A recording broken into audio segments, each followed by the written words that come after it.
Hi everybody, it's Mr. D at In the Middle with Mr. D1 at blogspot.com with some teaching tips for Lesson 23, Day 2 of my sight singing program S Cubed, available on Teachers Pay Teachers at Music in the Middle with Mr. D. So right now, our students are at a critical juncture. They're being challenged in terms of finding pitch to their limits. And our job today is to continue to help them realize that pitch is more difficult than rhythm and to give them a very clear avenue for solving the different difficult skips that they're going to encounter.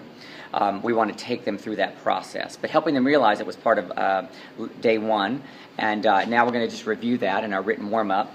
And the answer to number 2, by the way, is incorrectly or wrong, just so you can know that.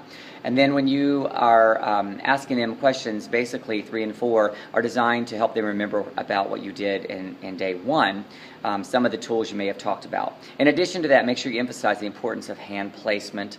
Now it becomes really critical. Hopefully you've practiced all of that for all these months, and it's really in their bodies, but you want to make sure that they realize now it's more important than ever, especially with these difficult skips.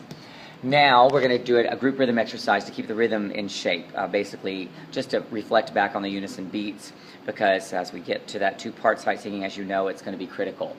Then we're going to take them through 3 slides, and I'm going to actually hand out the first of 2 of them. The one called Find It, Drill It, I'm going to give to my students. And the one called How Do I Drill It, I'm going to hand them that one as well, so that we can go over it in class. And I may or may not play the game today, and if I do, I'm going to use fa, re, re, but I'm really focused on getting this skill set of what to do during the chaos period when you encounter the pitch issues. And it's all listed there on the Find It, Drill It slide. And emphasize the smart musician point, because they love to be thought of as smart, but we have to help them realize, you know, that they have to learn to know when they are incorrect, and then we have to tell them what to do. So Find It, Drill It slide is really key. Then Find It, Drill It slide part 2, we go through the steps. Every single step, there are 6 steps. And basically, I think they're pretty easy to understand, but let's say we want to get fa, re. Do, go back to do.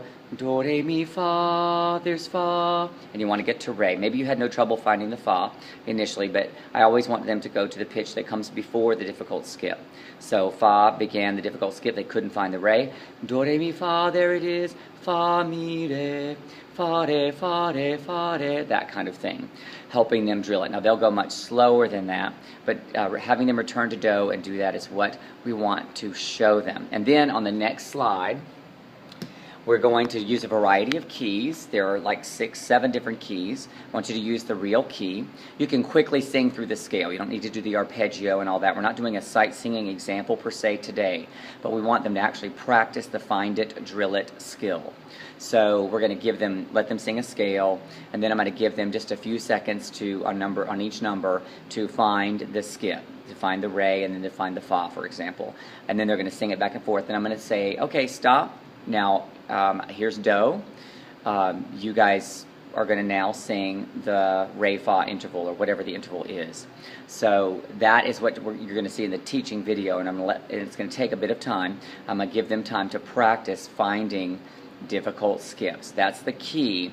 It's really, really important in this moment. We'll probably do another day of it tomorrow, and then we'll go back to our regular sight singing, where we'll challenge them some more with some of the difficult re, fa, la intervals, and see if they actually implement this new strategy for chaos. Now, they have other tools. Some of them are more advanced. They're going to be able to use the re, fa, la tool with no problem, but mostly these children are too young. We're just giving them the re, fa, la tool so that they can use it as they progress and get more advanced. Right now, I think the scale is the best approach for my own students, and that's what I would suggest that you do as well. So those are the teaching tips for Lesson 23, Day 2. I hope it's working for you in your classroom. Have a great day.